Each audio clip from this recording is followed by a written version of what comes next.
8 years old ako, nandiyan yung pamamalo. Pero yung ngayong nasa stage na ako na pagdadalaga, lang, yung paninigaw. Napalo ng sinturon na bakal yung ipinapalo. For a simple reason lang na nagkamali lang na binili. Tinatadya kanya ako. Kinuha niya yung wire, tapos tinali niya yung kamay ko, pinaikot niya sa katawan ko. Minsan po minumura po ako, tapos kung ano-ano po yung masasakit na salita na sinasabi nila. Kasi parang yun din na naging kinagisnan ko sa mga lolo at lola ko, sa nanay ko, na ang pamamalo ay isang pagdidisiplina sa community. Pag sinabing, ay hindi yan ang mamalo yung nanay na yan, walang kwentang nanay yan, hindi marunong mamalo, hindi marunong magdisiplina.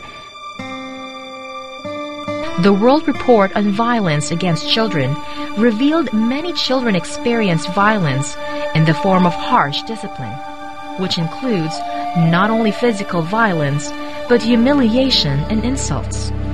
Every year, as a result of corporal punishment, many young children die and countless more are seriously injured and disabled.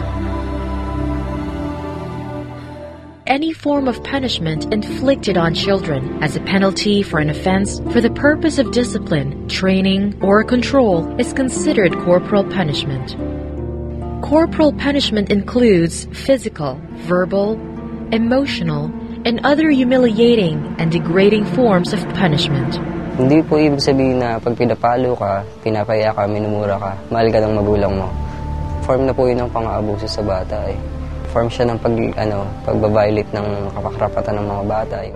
Corporal punishment violates the fundamental rights of children, their right to physical integrity, human dignity, and equal protection against assault.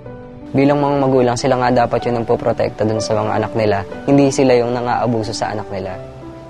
The United Nations Convention on the Rights of the Child guarantees the protection of children from all forms of violence, including physical and emotional punishment.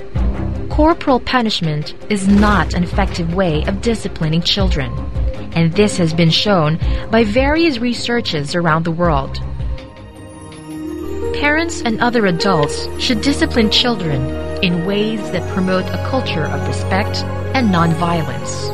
Magkaiba po ang disiplina sa pagpaparusa eh. Yung pagpaparusa, yung mapalo mo lang siya, may labas mo lang yung galit mo. Kaysa po dun sa pagdidisiplina, kinakausap mo siya ng matino, tapos pinapaintindi mo yung pagkakamali niya, at kung para saan yung sinasabi niya, yung pinaka-value nun. Pagdidisiplina ay pagtuturo yan. Pagtuturo dapat yan ng tamang galaw, tamang gawin nila, tamang asal nila. Once nakausapin mo yan ng masinsinan, yung kausapin mo na parang ini-encourage mo pa sila na wag nang gawin ulit yun, na mali yung ginawa mo. Mas tatatak sa isip nila yun. Kailangan po nila ng information, more information dun sa sa child's right, dun sa pagre-raise ng mga anak nila. Save the Children advocates for the enactment of a law that will explicitly ban the corporal punishment of children in all settings, especially the home. Existing laws in the Philippines that provide legal defenses or justification for the corporal punishment of children in whatever form and in all settings must be repealed. Ibigay natin ang respeto natin sa mga anak natin. Irespeto natin ang kanilang mga pagdidesisyon, ang kanilang partisipasyon sa bahay. Iwasan na natin yung pananakit sa mga anak natin kasi hindi maganda yung ibubunga nito sa kanila. Hindi pa naman siguro late para baguhin yung mga nakagisna na mali. Masasabi ko lang po dun sa mga batang ka-age ko, fight for your rights. Kung ano yung tama, ipaglaban mo. Meron kayong right na magsalita kung ano yung gusto mong mangyari. Children are people too.